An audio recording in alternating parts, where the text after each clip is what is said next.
Buenas, mi nombre es Stephanie Guerrero y hablaré acerca del glaucoma agudo de ángulo cerrado.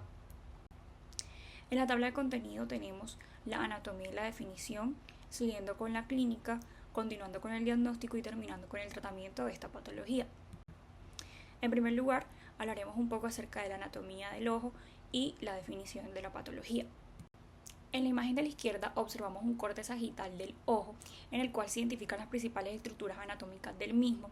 Esta imagen permite comprender la organización interna del ojo y la relación entre las estructuras implicadas en la producción y el drenaje del humor acuoso, que entender esto es fundamental para saber cómo funciona esta enfermedad.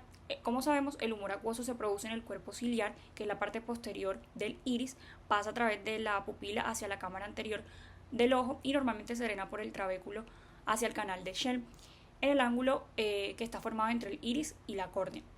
¿Qué sucede en el glaucoma de ángulo cerrado? Este ángulo se va a bloquear por el contacto del iris con la córnea o porque hay un desplazamiento del cristalino.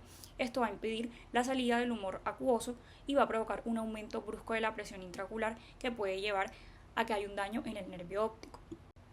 Esta neuropatía óptica puede ser dada por un cierre posicional, es decir, cuando hay una oclusión o un contacto temporal del iris periférico con la malla trabecular, o sinequial, es decir, que se formaron ya unas adherencias permanentes.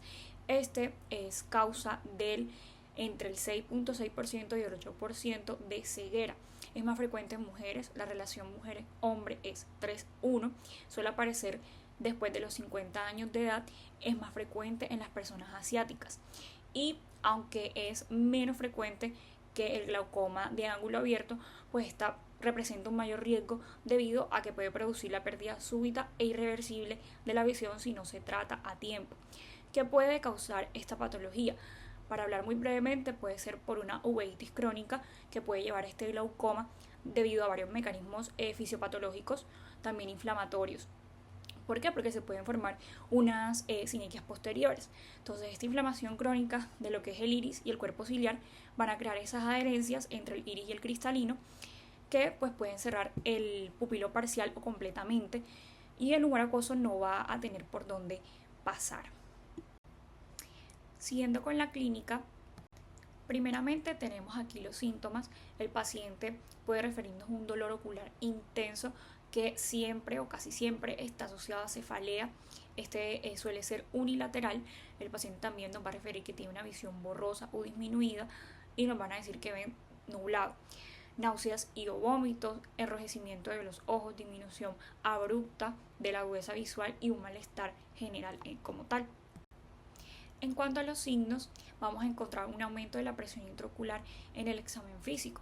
Como sabemos, esta normalmente es de 10 a 21 milímetros de mercurio. Entonces, en estos pacientes los vamos a encontrar aumentada. Midriasis, percepción de halos alrededor de la luz, una inyección conjuntival bastante marcada y obviamente un edema corneal, como lo vemos en la imagen. A mi criterio, tanto los síntomas como estos signos son bandera roja. Es algo que nos avisa que debemos actuar rápidamente en este paciente. Quise traer esta imagen que es un ejemplo de un paciente con esta patología. Vemos en la imagen de la izquierda una midriasis media, una córnea opaca grisácea y una inyección conjuntival.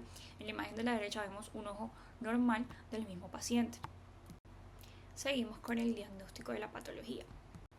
Vamos a hacer uso de las siguientes herramientas: la agudeza visual, que en estos pacientes se va a encontrar disminuida; la biomicroscopía, que nos permite observar los tejidos oculares en detalle, nos va a permitir identificar el tamaño pupilar y los reflejos de este. Típicamente aquí la pupila se va a encontrar en midriasis media y la respuesta a la luz y acomodación van a ser mínimas o completamente ausentes. La tonometría nos va a permitir medir la presión intraocular en los ojos. Podemos encontrar pacientes con esta presión intraocular mayor a 40 milímetros de mercurio, pudiendo llegar de hecho hasta los 80 milímetros de mercurio. Este procedimiento es fundamental para detectar el glaucoma. La oftalmoscopia, que nos va a permitir examinar el fondo de ojo, retina y nervio óptico. Aquí el reflejo retinal está ausente o muy disminuido y esto con frecuencia impide realizar este procedimiento correctamente. En ocasiones vamos a evidenciar también estas sinequias, que son la adherencia entre el iris y el cristalino, que van a estar provocadas por la misma inflamación intraocular y se van a encontrar frecuentemente en el ángulo. Por último tenemos la bionoscopia, que nos va a permitir ver el ángulo del drenaje frontal del ojo entre lo que es el iris y la córnea. En esta imagen vemos cómo se va a clasificar este ángulo según Schaffer y según Van Herk. Según Schaffer, que se va a utilizar como herramienta la bionoscopia, tenemos el grado 4, que nos habla de que hay un ángulo entre 35 y 45 grados. El grado 3 habría un ángulo entre 25 a 35 grados. El grado 2, un ángulo de 20 grados. Y el grado 1, en donde habría un ángulo de 0 grados. Van Herk lo hace en cuanto a la relación entre el espesor corneal y la profundidad de la cámara anterior. Entonces, si es 1 mayor o igual a 1, es un ángulo abierto, 1 igual a un cuarto o un medio, un ángulo estrecho moderado, 1 igual a un cuarto, un ángulo estrecho extremo, y 1 igual o menor a un cuarto, un ángulo parcialmente cerrado. En esta imagen podemos ver la dimensión de la cámara anterior con el método de Van Herk. Notemos cómo el haz de luz que atraviesa la córnea determina el grosor de esta entre la flecha blanca y la azul, y la profundidad de la cámara anterior puede ser medida entre el borde posterior de la córnea, que es la flecha azul, y el iris, que es la flecha roja. El espacio de este debe ser por lo menos del mismo ancho del espesor de la córnea. Por último, vamos con el tratamiento. Ok, tenemos en primer lugar a la glicerina oral, una dosis de 1 centímetro cúbico por kilogramo de peso, que puede ser preparada con hielo en un jugo de naranja o jugo de limón para ingerir en 20 minutos. Si no hay glicerina, se puede administrar mannitol al 20% a una dosis de 1 a 1,5 gramos por kilogramo de peso vía intravenosa para pasar en bolo durante 20 minutos. Simultáneamente se debe administrar la acetazolamida oral a una dosis de 500 miligramos en una sola toma, y se debe continuar a 250 miligramos cada 8 horas. Se da el uso también del timolol al 0,5%. Este es un beta bloqueador tópico. Se administra una gota cada 12 horas. También la policarpina al 1 o al 2%, con una instalación de una gota cada 15 minutos, 2 o 3 veces al día, y una gota en el ojo contralateral, e ir controlando la presión intraocular del ojo. Luego se debe suministrar una gota cada 6 horas. Esto si el glaucoma agudo lleva poco tiempo de evolución y la pupila responde parcialmente a la luz.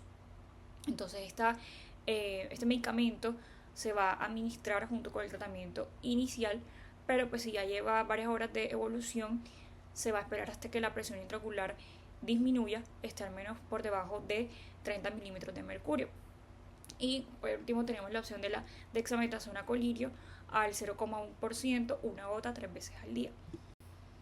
Por último, aunque esto no es manejo de nosotros como médicos generales, quise traerlo ya que lo vimos en consulta el día martes con la doctora María, y es una iridotomía periférica láser. Esta consiste en aplicar impactos de láser de una intensidad mínima en una zona del iris que debe ser periférica, a ser posible una zona superior como lo vemos en la imagen, para que quede cubierta por el párpado y no produzca fenómenos fóticos indeseados. Entonces el signo que avisa que ya se ha perforado el iris es la aparición de un chorro de pigmento oscuro, como se ve en la flechita, signo de que el epitelio pigmentario se ha roto y ha sido arrastrado hacia adelante por la diferencia de presión existente entre las dos cámaras acuosas, y esto se usa para liberar la presión intraocular.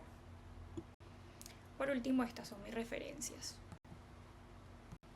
Gracias.